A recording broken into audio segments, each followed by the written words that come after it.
ഒരു പാപിനിയായ സ്ത്രീ യേശുവിൻ്റെ അടുക്കൽ വന്നു. മുഴുപ്പാപിയാണ് അവൾ. യേശുവിൻ്റെ അടുക്കൽ വന്ന് സറണ്ടറായി. അവളുടെ പാപത്തെ ഏറ്റുപറഞ്ഞ് കണ്ണുനീര് കൊണ്ട് കാൽ നനച്ചു. അവളുടെ കാൽക്കുന്തൽ കൊണ്ട് കാൽപാദം തുടച്ചു. യേശുവിൻ്റെ പാദത്തിൽ അവൾ ചുംബനം ചെയ്തു. കണ്ണുനീർ ഒഴിച്ചത് അവൻ അനുതാപത്തെ കാണിക്കുന്നു. ഞാനൊരു പാപിയാണെന്ന് ഉടഞ്ഞ ഹൃദയത്തോടെ അനുതപിക്കുവാൻ നിനക്ക് മനസ്സുണ്ടെങ്കിൽ അതാണ് നിന്റെ മാനസാന്തരത്തിന്റെ ഒന്നാം ഘട്ടം, അനുതാപം. ഞാനൊരു പാപി. അവൾ മനമുടഞ്ഞ് കരഞ്ഞു.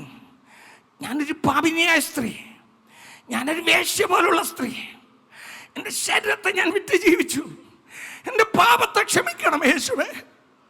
അടുത്തുനിന്ന് പരീശൻ പറഞ്ഞു, ഈ സ്ത്രീ ആരെന്ന് യേശു അറിഞ്ഞിരുന്നെങ്കിൽ യേശുവിൻ്റെ ശരീരത്തിൽ തൊടാൻ പോലും സമ്മതിക്കയില്ലായിരുന്നു. അപ്പോഴാണ് യേശു പറഞ്ഞത്, എടാ ശിമയോനെ, അറിഞ്ഞൂടാത്തോണ്ടല്ല ഞാൻ വന്നത് ഇങ്ങനെയുള്ള മഹാപാപികളുടെ ആ പാപത്തിന്റെ ചങ്ങലയെ പൊട്ടിച്ചിട്ട് അവരെ വീണ്ടെടുക്കാനാണ് ഞാൻ വന്നത്.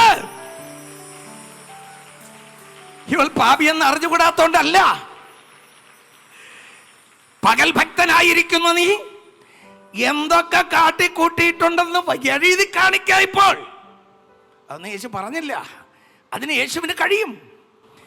അവൾ ഉടഞ്ഞു പറഞ്ഞു, 50 വെള്ളിക്കാശ് കടംപെട്ട ഒരുത്തൻ അതേ യജമാനന് 500 വെള്ളിക്കാശ് കടംപെട്ടു. ആമേൻ. 2 പേർക്ക് വിളിച്ചു കൊടുത്തു. ആരധികം സ്നേഹിക്കും? 500 വെള്ളിക്കാശ്. ആ വലിയ കടം ഇളച്ച് കിട്ടിയത് കൊണ്ടാണ് അവൾ അധികം എന്നെ സ്നേഹിക്കുന്നത്. അവൾ ഉടഞ്ഞ് കരഞ്ഞപ്പോൾ അവളുടെ ഹൃദയം ഉടഞ്ഞു.